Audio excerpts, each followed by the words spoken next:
బట్టతలతో బాధపడుతున్నారా? Latest technique తో Shreeroop cosmetic clinic లో హెయిర్ ట్రాన్స్ప్లాంటేషన్. నమస్తే, welcome to Suman TV. Heart attack, heart failure, cardiac arrest, ఈ మూడింటికి అసలు ఆ డిఫరెన్స్ ఏంటి? ఈ మూడింటిలోనే ఎటువంటి సిమ్టమ్స్ మనకి కనిపిస్తాయి? మనం జాగ్రత్త పడే అవకాశం అసలు ఎంత మేరకు ఉంటుంది? ఈ విషయాలపై అవగాహన కల్పించేందుకు మనతో పాటు ఉన్నారు కార్డియాలజిస్ట్ డాక్టర్ రవికాంత్ గారు from Somajiguda Yashoda hospital. Hello sir. నమస్తే అండి. సార్, చాలా మందికి ఈ మూడిట్ల పైన కంప్లీట్ గా అసలు అవగాహన అనేది లేదు. సో అందరూ కూడా కార్డియాక్ అరెస్ట్ ని, హార్ట్ అటాక్ ని రెండింటిని ఒకటే అని అనుకుంటూ ఉంటారు.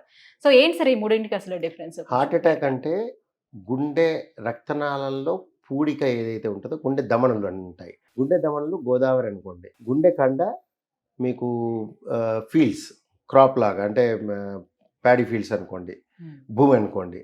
సో గుండె కండకి సరఫరా టక్కన ఆగిపోయినప్పుడు ఈ రక్తనాళంలో దమనంలో పూడిక దగ్గర ఉన్న చోట ఒక క్లాట్ అడ్డుపడి 100% అయిపోద్ది ఉన్నట్టుండి. అంటే దాని ముందు 95% కానీ, 99 కానీ, 80 కానీ, 70 కానీ శాతం బ్లాక్ ఉంటుంది పూడిక, కానీ సరఫరా ఉంటుంది. ఉన్నట్టుండి ఆ సరఫరా ఆగిపోతే అప్పుడు పేషెంట్కి బాధ కలుగుద్ది. ఆ పర్సన్కి బాధ ఏదైనా అవ్వచ్చు, అంటే ఛాతిలో మంట అవ్వచ్చు, బరువు అవ్వచ్చు, పట్టేసినట్టు ఉండొచ్చు, లేకపోతే ఛాతిలోనే కాదు, భుజాల్లో, దవడల్లో ఎక్కడో ఒక చోట ఒక బాధ కలుగుద్ది.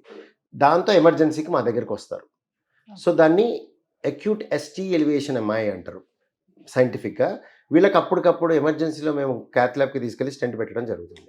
సో దీన్ని హార్ట్ అటాక్ అంటాం. సో ఇది గుండెపోటు తెలుగులో, హార్ట్ అటాక్. ఇది కార్డియాక్ అరెస్ట్ కాదు, గుండెపోటు. ఎప్పుడైతే ఇది ఉన్నట్టుండి గుండె ఆగిపోయే పరిస్థితి వస్తుందో దానికి గుండె పోటు అక్కర్లే. గుండెపోటులో కూడా జరగచ్చు, గుండెపోటు లేని వాళ్ళకు కూడా జరగచ్చు. గుండె ఉన్నట్టుండి ఆగిపోవడం అంటే జీరో అయిపోతుంది, పల్స్ ఉండదు, నాడి ఉండదు, గుండె కొట్టుకోదు, మనకు పల్స్ పట్టుకుంటే దొరకదు, కెరోటిన్ పట్టుకుంటే దొరకదు, బ్రెత్ ఉండదు, ఏముండదు, అంతా అయిపోద్ది. సో దాన్ని కార్డియాక్ అరెస్ట్ అంటారు. కార్డియాక్ అరెస్ట్ అంటే గుండెపోటు ఒక కారణం. గుండెపోటు లేని వాళ్ళకి కూడా కార్డియాక్ అరెస్ట్ రావచ్చు. అంటే కోవిడ్ న్యూమోనియా వచ్చో, లేకపోతే కిడ్నీ ఫెయిల్యూర్ వచ్చో, పెరాలసిస్ వచ్చో, వేరే కారణాలు వచ్చి కూడా గుండె ఆగిపోవచ్చు. సార్, ఇప్పుడు మన ఒంట్లోని ఏ డిసీజ్ వచ్చినా ఫైనల్లీ చచ్చిపోయేటప్పుడు ఆగిపోయేది గుండె కదా. సో దాన్ని కూడా కార్డియాక్ అరెస్ట్, దాన్నే కార్డియాక్ అరెస్ట్ అంటారు. దాన్ని గుండెపోటు అనకూడదు, అది కార్డియాక్ అరెస్ట్. అంటే ఇందాక చెప్పినట్టుగా కార్డియాక్ అరెస్ట్లో ఒక కారణం గుండెపోటు, ఇంకా అనేక కారణాలు ఉన్నాయి. అంతేగాని గుండెపోటుని కార్డియాక్ అరెస్ట్ అనకూడదు. అంటే గుండెపోటు వస్తే కార్డియాక్ అరెస్ట్. రాజన్ ప్రసాద్ గారి వాళ్ళ అమ్మాయి చనిపోయేటప్పుడు కార్డియాక్ అరెస్ట్ కూడా చనిపోయారు అన్నట్టుగా అంత స్టేట్మెంట్ అనేది ఇది చేశారు. అది కరెక్ట్ కాదు. అంటే అది చెప్పడంలో అలా జరిగి ఉంటుంది, వాళ్ళు చెప్పుండరు, డాక్టర్లు ఎవరు అలా చెప్పరు. గుండె పోటు వచ్చి గుండె అరెస్ట్ అయి ఉంటుంది. అంటే కార్డియాక్ అరెస్ట్తో ప్రతివాడు కార్డియాక్ అరెస్ట్తోనే పోతాడు. అంటే ప్రతివాడు అంటే 99%. కార్డియాక్ అరెస్ట్ కాకుండా పోవటాన్ని బ్రెయిన్ డెత్ అంటాం. కొంతమంది బ్రెయిన్ డెడ్ అయ్యి, అంటే మనం సపోర్ట్ చేస్తూ ఉంటాం, అంటే వెంటిలేటర్ మీదనో దేని మీదనో ఉండి బ్రెయిన్ ఆగిపోద్ది ఏదో కారణం వల్ల, అంటే పెరాలసిస్ వల్లనో, స్ట్రోక్ వల్లనో, బ్లీడ్ వల్లనో, వాటెవర్ బ్రెయిన్ దెబ్బతినిపోయి ఆగిపోద్ది, గుండె కొట్టుకునే ఉంటుంది. అది రేర్. బ్రెయిన్ డెత్ అయింది, గుండె బాగుంటుంది, వాటికి డొనేషన్కి పనికి వస్తాయి ఆర్గాన్స్. అక్కడ కూడా చనిపోవటమే లాస్ట్కి ఒక రకంగా. అంటే మనిషి లేనట్టే కదా, వెజిటేటివ్ స్టేట్ అంటాం అప్పుడు. సో అదొక రకమైన డెత్, కానీ అది రేర్.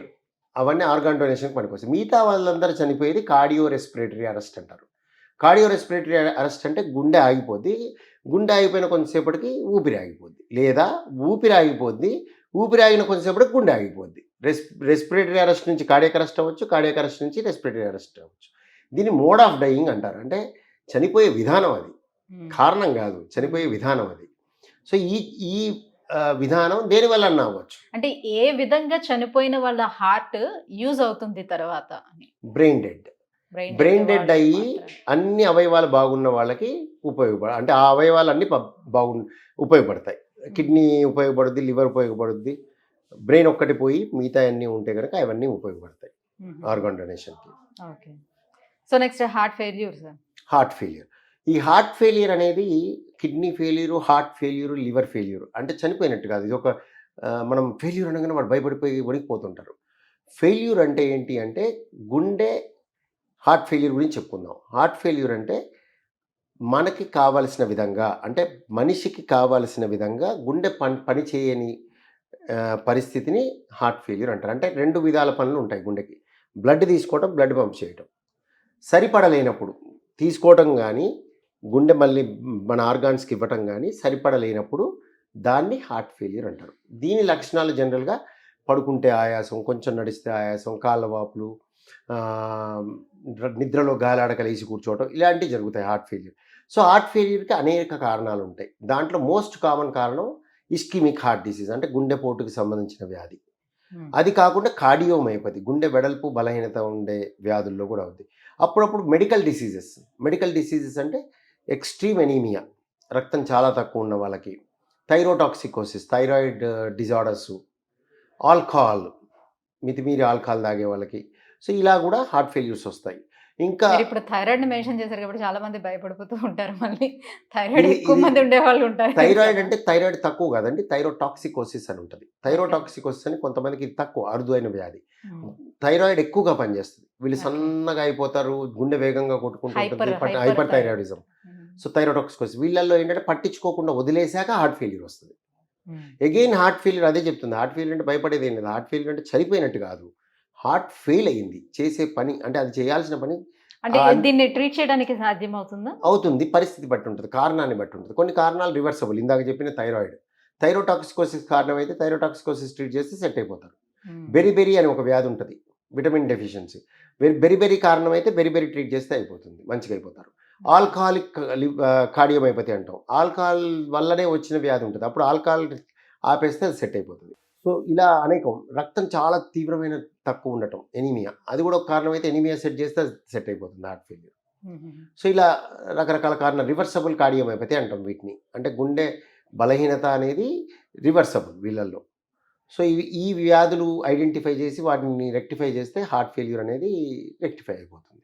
సో ఇందులో హార్ట్ అటాక్ అనేది హార్ట్ ఫెయిల్యూర్ అనేది రెండింటినీ కూడా సమయానికి వస్తే దాన్ని ట్రీట్ చేయడానికి అవకాశం అయితే ఉంటుంది. అందరికీ ఉండకపోవచ్చు. ఈ ప్రశ్నకి సమాధానం చెప్పాలంటే అందరికీ కాదు, 100లో ఒక 50-60 మందికి ట్రీట్మెంట్ అంటే క్యూర్, నేను అనేది క్యూర్ ఉంటుంది. చాలామంది క్యూర్ ఉండదు, కంట్రోల్ ఉంటుంది, అంటే ఎప్పటికీ మందులు వాడుతూ ఉండాలి. అంటే చాలామందిలో మందులు ఎప్పటికి వాడాలి, డాక్టర్ స్క్రూటినీలో ఉండాలి, surveillance, scrutiny, regular follow up, indefinite treatment ఉంటాయి చాలామందిలో. అతి తక్కువ మందిలో నేను ఇందాక చెప్పిన కొన్ని సందర్భాల్లోనే హార్ట్ ఫెయిల్యూర్ రివర్సబుల్ ఉంటుంది. హార్ట్ అటాక్ కూడా సేమ్ థింగ్. హార్ట్ అటాక్ అనేది మెజారిటీ 99% పీపుల్కి లైఫ్ టైం డాక్టర్ని సంప్రదించడం, మందులు వాడటం అనేది మ్యాండేటరీ. అతి తక్కువ మందిలో, అది కూడా కొంతమందికి కొకైన్ వల్లనో, స్మోకింగ్ వల్లనో, కొంతమందికి ఏ కారణం లేకుండా వస్తాయి, మాదక ద్రవ్యాల వల్ల, వాటి వల్ల. వాళ్ళల్లో అది ఆపగానే తర్వాత మందులు అక్కర్లే వాళ్ళకి, సెట్ అయిపోతే కనుక. సో అది రేర్. మెజారిటీ ఆఫ్ పీపుల్కి పెథాలజీ వల్ల వస్తుంది, లోపల రక్తనాళాల్లో పూడిక వల్ల కానీ, దాని పరిస్థితుల వల్ల కానీ. వాళ్ళ life long surveillance, follow up and మందులు ఉండాలి. ఓకే. సో ఇటువైపు హార్ట్ అటాక్స్ కానీ హార్ట్ ఫెయిల్యూర్ కానీ ఏదో ఒక సిమ్టమ్స్ అయితే వాళ్ళకి తెలుస్తుంది ఉంటాయి. మిమ్మల్ని అప్రోచ్ అవ్వటానికి. ఉంటాయి మెజారిటీ పీపుల్. కార్డియాక్ అరెస్ట్ కదా ఏమి ఉండదు కదా, ఇంక వెంటనే అది కరెక్టే వచ్చింది. చెప్పారు. కార్డియాక్ అరెస్ట్ అనేది కాన్సిక్వెన్స్, అది సిమ్టమ్ కాదు, అది లక్షణం కాదు, అది వ్యాధి కాదు, అది కాన్సిక్వెన్స్. అంటే ఏదో వ్యాధి వల్ల జరిగే పరిణామం, ఎండ్ ప్రోడక్ట్ అది. సో కార్డియాక్ అరెస్ట్ అని మనం చెప్పకూడదు, ఎవరైనా చనిపోయేది దాంతోనే. సో ఎందుకు చనిపోయారు అంటే వ్యాధి పేరు చెప్పాలి, హార్ట్ అటాకా, లివర్ సిర్రోసిసా, లేకపోతే కోవిడ్ న్యూమోనియానా, అలా చెప్పాలి. అంతేగాని కార్డియాక్ అరెస్ట్ అనకూడదు. కోవిడ్ న్యూమోనియా వాడు కూడా చనిపోతాడు గుండె ఆగిపోయి, బట్ అది గుండె పోటు అనకూడదు దాన్ని, అది కోవిడ్ న్యూమోనియా వల్ల చనిపోయాడు అనాలి. సో ఇన్ఫ్యాక్ట్ స్టాటిస్టిక్స్ అన్నీ దానివల్ల మార్పులు వస్తాయి. తెలియక ఎవరైనా రాసినా కూడా కాజ్ ఆఫ్ డెత్ ఈ కరెక్ట్గా రాయకపోతే స్టాటిస్టిక్స్ యూనివర్సల్గా మారిపోతాయి. కారణం కార్డియాక్ అరెస్ట్ అని పెడితే అందరి తప్పుగా వస్తుంది, ఎందుకు చనిపోతున్నారంటే. సో స్త్రీలలో రావడానికి ఛాన్సెస్ ఏమైనా తక్కువ ఉంటుందా సార్? ఇప్పుడు మీరు చెప్పినట్టు హార్ట్ ఫెయిల్యూర్ అనేది స్త్రీలలో అసలు చూడటానికి అవకాశం ఉంటుందా? ఉంటుంది, కానీ మీరు అన్నట్టుగా వాళ్ళల్లో అసలు గుండెకి సంబంధించిన సమస్యలు తక్కువ ఉంటాయి, ఎస్పెషల్లీ ప్రీ మెనపాజల్. అంటే రెగ్యులర్గా బహిష్ట అయ్యే వాళ్ళకి తీసుకున్నట్టయితే మగవాళ్ళతో కంపేర్ చేస్తే చాలా తక్కువ మెన్స్ట్రుయేషన్, యాక్టివ్ మెన్స్ట్రుయేషన్ ఉన్న వాళ్ళల్లో.